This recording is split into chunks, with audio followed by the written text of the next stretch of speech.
building on what Kyung-ah said, probably the most significant good news in the glass that's more than half full is the cost reduction and the performance increases in clean energy technologies at the generation level.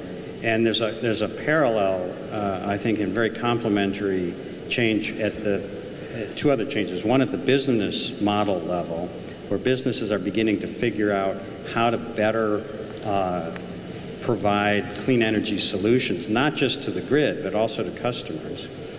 And at the financing level, where markets are beginning to figure out how better to reduce the cost and appreciate and value properly the low-risk characteristics of clean energy resources. And this kind of virtuous triangle, I think, is growing, and it needs to grow. And I actually think that we tend to be more pessimistic about climate solutions when we only think about the technology side.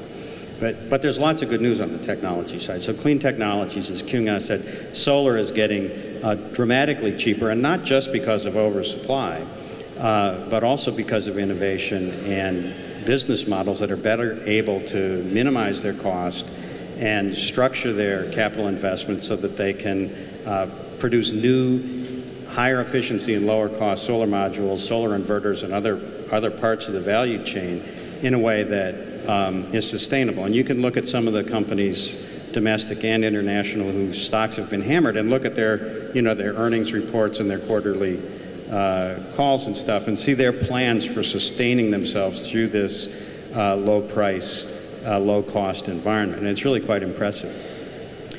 Of course, that makes, if you're going to develop a power plant, something where with renewables you're basically substituting capital for fuel, the cheaper the capital is and the easier it is to finance, the better a deal it is. So we're very excited about that kind of thing, and that's one of the reasons I think NRG, we have the largest portfolio of utility-scale solar projects in the U.S. power sector. Just under 1 gigawatt of megawatts that are actually under construction right now, all of them under PPA, so they're very attractive from a yield or a financing perspective, a risk and return kind of perspective. And we continue to see the costs going radically down. But then if we turn to the other part of the equation, which is the customer side, what we're seeing is both in the utility space, which Bill can talk about, the competitive power space, and the third-party provider space, we're seeing tremendous innovation in terms like energy efficiency services, distributed generation services, energy management, and energy retail marketing.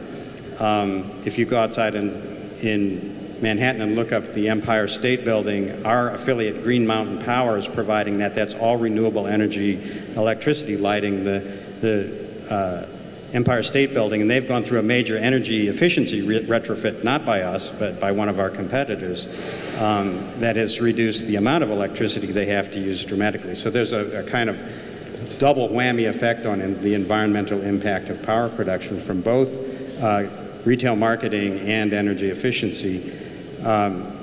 Things we're doing as a company, like electric vehicle charging systems and distributed generation, much of it in very highly visible places like the Meadowlands Stadium, the Patriot Stadium, the Redskins Stadium, where consumers can see distributed generation projects and value and have it be a very tangible value production, and not something that's traditionally associated with the left, but more with tailgate parties.